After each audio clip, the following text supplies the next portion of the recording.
बंदी छोड़ सतगुरु रामपाल जी परमेश्वर जी की जय हो। परमात्मा के सभी प्यारी आत्माओं को मुझ पवन दास का सत्साई। पुण्यात्माओं, ये दिल्ली से कुशाल दास जी हैं। दास ने कल एक पोस्टर बनाया था जिसमें परमेश्वर की यथार्थ भक्ति विधि के विषय में उन्हीं के ज्ञान आधार से कुछ बातें उसमें लिखी थी कि अब वो समय नहीं रहा है कि हम इन आरतियों को, इन मंत्रों को गाते गाते, उठते चलते बैठते, नहाते धोते खाते पीते हम करें। ठीक है, आप जिन नहाते धोते खाते उठते पैरते भी कर सकते हैं, इसमें कोई दोष नहीं है। लेकिन परमेश्वर ने 27 साल से हमें जो ज्ञान दिया है, जो भक्ति मार्ग की जानकारी दी है, जो आत्म कल्याण का मार्ग प्रशस्त किया है, अब आप और हम कोई बालक नहीं हैं, हम कोई बच्चे नहीं हैं, नादान नहीं हैं जो हम परमेश्वर के संकेतों को ना समझें। क्या कहा परमेश्वर की वाणी में? 5 पहर धंधे गया, 3 पहर गया सोए, 1 पहर हरि नाम बिन तेरी मुक्ति कहाँ से होई। यानी टोटल 24 घंटे में 8 पहर होते हैं। तो परमात्मा कहते हैं 5 पहर तो तूने तेरे काम धंधे में व्यतीत कर दिए, और 3 पहर तू सो गया। तो बता भैया, तेरी मुक्ति कहाँ से होगी अगर 1 पहर भी परमात्मा की भक्ति नहीं करेगा इन 8 पहर में से। और 1 पहर का समय परमात्मा ने बताया 3 घंटे का, और 3 घंटे में परमात्मा ने बताया कि 3 घंटे में क्या क्या आता है। 3 घंटे में परमात्मा ने बताया कि 48 मिनट की सुबह की आरती, 16-17 मिनट की दोपहर की आरती, और 35-36 मिनट की शाम की आरती।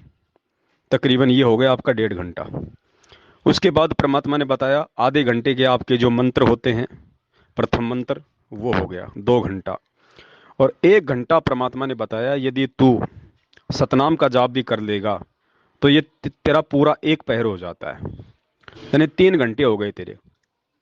ये तो परमात्मा ने मिनिमम बताया कि अगर तू इस काल लोक में, तेरे इस व्यस्त जीवन में, व्यस्त दिनचर्या में, यदि तू 3 घंटे का भी समय निकाल लेगा।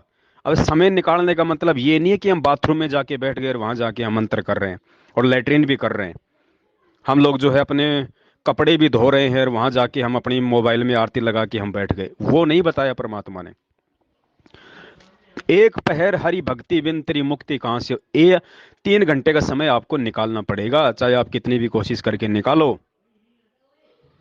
और पुण्यात्माओं, परमात्मा कहते हैं नर संसारी लगन में दुख सह करोड़ा। यानी एक व्यक्ति अपने काम धंधे में, रोजी रोटी के लिए, हैं, अपने खर्चे पूर्ति के लिए, परमात्मा कहते हैं करोड़ों दुख वहन करता है। करोड़ों नर संसारी लगन में दुख सह करोड़ा। और फिर परमात्मा कहते हैं कि परमार्थ के कारण, यानी इस भक्ति के कारण, अपने आत्म कल्याण के लिए जितना सहो उतना थोड़ा। तो क्या आप 3 घंटे का समय नहीं निकाल सकते? क्या आप लोग सुबह दोपहर शाम की आरती बैठ के नहीं कर सकते? बहुत ज्यादा बिजी हो गए हो भाई, अनिल अंबानी बन गए हो इस माया के पीछे, भौतिकतावाद में, सांसारिक वस्तुओं की इच्छा पूर्ति के लिए अनिल अंबानी बन गए हो आप। जो आप अपने आत्म कल्याण के लिए इस परमेश्वर के मार्गदर्शन में 3 घंटे का भी समय नहीं निकाल सकते। आप अपनी ड्यूटी करते हो, आप लोग 12-12 घंटे का समय निकालते हो। क्यों भाई? क्योंकि आपको प्रत्यक्ष दिखाई दे रहा है कि मुझे महीने में 20,000 रुपये मिलेगा। इसलिए आप वहां पे बैल की तरह, गधे की तरह, जिस भी फैक्ट्री में, कंपनी में आप लोग 12-12 घंटे काम करते हो और कोशिश करते हो कि मुझे 2 घंटे का और टाइम और मिल जाए, वो भी आप बैल की तरह काम करोगे। क्यों? क्योंकि आपको दिख रहा है कि मुझे 20,000 रुपये मिलेगा और ओवर टाइम का 500 रुपया एक्स्ट्रा मिलेगा। इसलिए आप और हम वहां पे बैल की तरह सारा दिन गधा घिसाई करते हैं। क्यों भाई? वो मजदूरी क्या आप जिस सोते सोते नहीं कर सकते? आप वो मजदूरी, वो फैक्ट्री का काम आप जी लेटरिन में बैठे बैठे क्यों नहीं करते? वो फैक्ट्री का काम आप अपने घर पे कपड़े धोते धोते क्यों नहीं करते? वो फैक्ट्री का काम आप रात को सोते सोते क्यों नहीं करते? क्योंकि नहीं कर सकते। यहां का विधान है, यहां का नियम है। आपने वो गधा घिसाई उस फैक्ट्री में जाके ही करनी पड़ेगी। क्यों? क्योंकि आपको पता है कि मुझे महीने का 20,000 रुपये मिलेगा। लेकिन ये भक्ति मार्ग, ये सूक्ष्म मार्ग है, इसमें पैसा दिखाई नहीं देता, इसमें भक्ति धन दिखाई नहीं देता। इसलिए हम इसमें नागा कर जाते हैं, हम इसमें आलस्य कर जाते हैं। अरे, आप अपने बच्चे को 20 साल तक फ्री छोड़ देते हो, कोई काम नहीं करवाते, उल्टा उसके ऊपर पैसा बर्बाद करते हो, आप उसको समय देते हो। क्यों भाई, क्यों? क्या आपका बच्चा वो कोचिंग क्लास लैट्रिन में बैठा बैठा नहीं कर सकता? क्या आपका बच्चा स्कूल का काम रात को सोते सोते नहीं कर सकता? आपका बच्चा स्कूल का काम खाना खाते खाते क्यों नहीं करता? फिर तुम ये भक्ति खाना खाते खाते क्यों? अरे, परमेश्वर ने जो वाणी कही उस वाणी को समझो। परमात्मा कहते हैं, नाम सही नाम उठत नाम बैठत नाम सोवत जाग बे, नाम खाते नाम पीते नाम सेती लाग बे। ये परमात्मा ने उन निकम्मी आत्माओं के लिए वाणी कही है जो अभी तक इस ज्ञान को नहीं समझ पाए, जो अपने आत्म कल्याण के मार्ग को इतना सीरियस नहीं ले रहे, जो भक्ति और भगवान को नहीं पहचान पाए हैं, जो इस भक्ति से ज्यादा सांसारिकता में रमे हुए हैं, भौतिकतावाद में रमे हुए हैं, माया के पीछे लगे हुए हैं। उन निकम्मी आत्माओं को परमात्मा ने भक्ति करवाने के लिए कहा है कि नालायक, तू कम से कम तेरा काम धंधा करते करते ही राम का नाम ले ले मूर्ख आदमी, उस समय भी मैं तेरा बेड़ा पार कर दूंगा। बेड़ा पार करने का मतलब है तुझे थोड़ा बहुत राहत दे दूंगा, मोक्ष नहीं होगा। मोक्ष के लिए तो आपने परमेश्वर की वाणी पे चलना पड़ेगा। कौन सी वाणी? ये परमेश्वर की वाणी है कि साईं इतना दीजिए जिसमें कुटुंब समाव, हम भी भूखे ना रहें अतिथि न भूखो जाओ। जब आप इस परमेश्वर की वाणी पे चलोगे ना और इस माया के पीछे ज्यादा नहीं दौड़ोगे, फिर आपको 3 घंटे नहीं, आपको 10-10 घंटे इस भक्ति के लिए मिलेगा। 10-10 घंटे। फिर देखता हूं आप जी कहां बिजी रहोगे। लेकिन आप परमेश्वर की वाणी पे चल नहीं रहे, आप माया के पीछे ज्यादा दौड़ रहे हो। आप परमेश्वर के 80-20 वाले फॉर्मूले पे नहीं चल रहे, जिसमें परमात्मा ने अपने मुख कमल से कहा है कि यदि आपको भक्ति करनी है, यदि आपको मोक्ष प्राप्त करना है, तो आपको 80% इस परमात्मा की भक्ति में रमना पड़ेगा।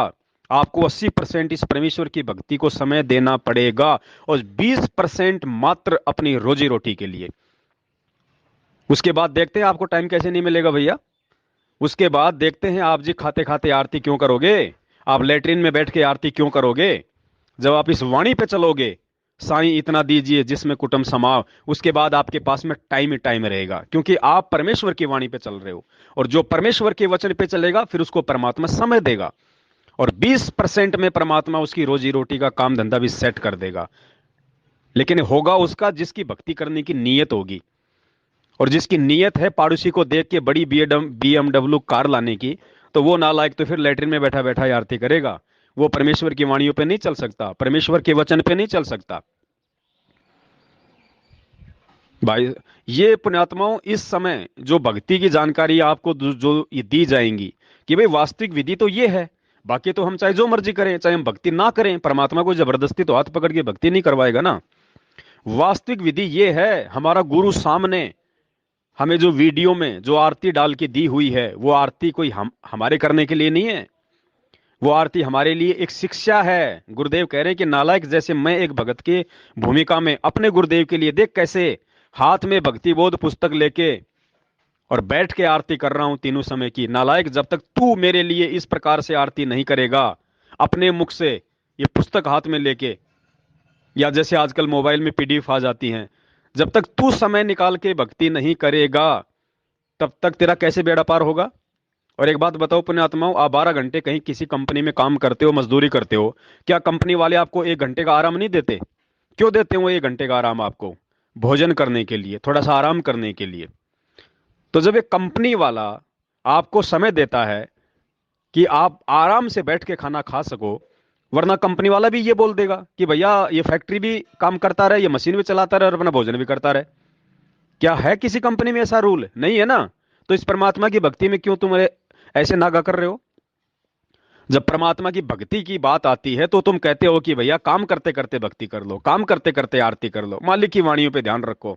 अब तुम बड़े मार्कंडे ऋषि हो जो तुम अपना काम करते करते तुम परमात्मा की वाणियों पे ध्यान रख लोगे। तो भाई साहब, इस समय ऐसी उत्पात, ऐसे कुविचार, ऐसी छोटी सोच उसी आत्मा के मन में आएंगी कि भैया काम करते करते भक्ति कर लो, काम करते करते आरती कर लो, चाहे गुरु जी के वीडियो के साथ कर लो, चाहे भक्ति बोध के साथ कर लो, वाणी पे ध्यान रखना है। इस समय उसी निकम्मी आत्मा के मन में ऐसे विचार, ऐसे सवाल आएंगे जो अभी भी परमेश्वर की वाणियों पे नहीं चल रहा है, जो माया जोड़ने में लगा हुआ है, जो भौतिकतावाद में फंसा हुआ है, जो सांसारिकता में रमा हुआ है, जो साईं इतना दीजिए जिसमें कुटुंब समाव इस वाणी पे चलने का प्रयास भी नहीं कर रहा, ऐसी आत्माओं के ऊपर काल का इस समय पहरा है। उनको ये भक्ति वक्ति की बातें अच्छी नहीं लगेंगी। उनको तीनों समय की आरती जब बैठ के करने की कोई बात कहेगा तो उनको अच्छी नहीं लगेगी। उनके अंदर कीड़े से दौड़ेंगे कि ऐसा क्यों कह रहा है, ये ऐसा क्यों कह रहा है बैठ के आरती करने के लिए। क्यों? क्योंकि उसके अंदर मन का प्रभाव ज्यादा है। मन उसको बैठने नहीं देता, क्योंकि उसके अंदर वो धैर्य वाला गुण है ही नहीं। परमेश्वर ने जो गुण दिया है, शील, संतोष, विवेक, दया, क्षमा, उसके अंदर वो शील वाला गुण नहीं है, धैर्य नहीं है उसके अंदर। वो 1 घंटा नहीं बैठ सकता इस भगवान के लिए। वो 4 घंटा अपनी रोजी रोटी के लिए कहीं माथापच्ची कर लेगा, दूसरे आदमी को कंपनी का प्लान समझाने में लगा देगा, लेकिन इस परमेश्वर की भक्ति में उसके लिए आधा घंटा निकालना भी महाभारत हो जाएगा। क्यों? क्योंकि उसके ऊपर काल का प्रभाव ज्यादा है, क्योंकि उसको साध संगति नहीं मिल रही, और मिल रही है तो वो उस पर अमल नहीं कर रहा। तो पुण्यात्माओं, इस समय ऐसे कोई विचार उन्हीं आत्माओं के मन में उत्पन्न होंगे जिनके ऊपर काल का प्रभाव ज्यादा है। वरना अगर मोक्ष प्राप्त करना है तो नीचे ये परमात्मा का वीडियो ध्यान से सुन लेना। गुरुदेव ने स्पष्ट कह रखा है, 80-20 का फॉर्मूला है। 80% भक्ति में, और जब आप 80% भक्ति में जाओगे तो क्या आप जी फिर खाते पीते आरती करोगे? 80% जब आपको परमात्मा समय दे रहा है, या आप जब 80% समय निकालोगे तो उसके बाद क्या आपके पास में समय नहीं रहेगा बैठ के आरती करने के लिए, बैठ के मंत्र करने के लिए? अरे मैं तो ये कहता हूं, इस समय अगर कोई गाड़ी की ड्राइविंग करता है ना, और जब दोपहर की आरती का समय आ गया, रोक दो गाड़ी को, 17 मिनट के लिए गाड़ी को साइड में लगा दो, बैठ के मालिक की आरती करो। अरे क्या जब तुम्हारे मन में चाय पीने की इच्छा होती है तो तुम आधी घंटा गाड़ी रोड पे नहीं लगाते? वो मन की खुराक के लिए तो तुमने आधी घंटा रोड पे गाड़ी लगा दी, और जब बात आती है असुर निकंदर रमैनी करने की, संध्या आरती करने की, तो तुम सोचते हो कि गाड़ी चलाते चलाते कर लूं। ये मन का प्रभाव है। मन का भगवान उसी समय मिलेगा जब माया के पीछे हम कम भागेंगे। अब हम 90% समय माया जोड़ने में लाते हैं, और 10% समय हम वैसे बर्बाद किया करते थे। अब शुरुआत जब होती है आपकी कि आपका 10% समय ही मालिक के चरणों में प्रारंभ होता है, फिर धीरे धीरे आपको ज्ञान चला जाता है, फिर 50-50 हो जाता है, और कुछ दिनों में जब परमात्मा की कृपा होती चली जाएगी, आपको ज्ञान हो जाएगा, फिर तो 80-20 हो जाएगा।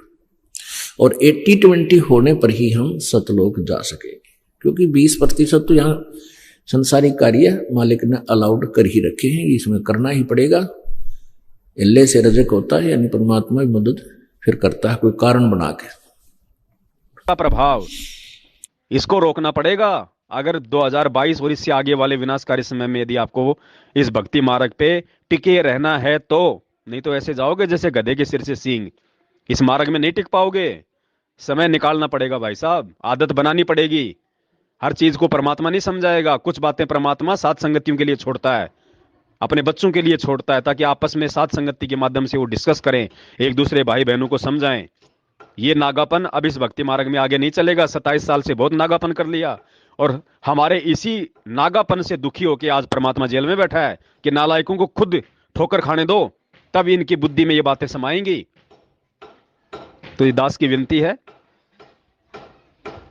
ऐसी आत्माओं से आप बिल्कुल दूर रहें।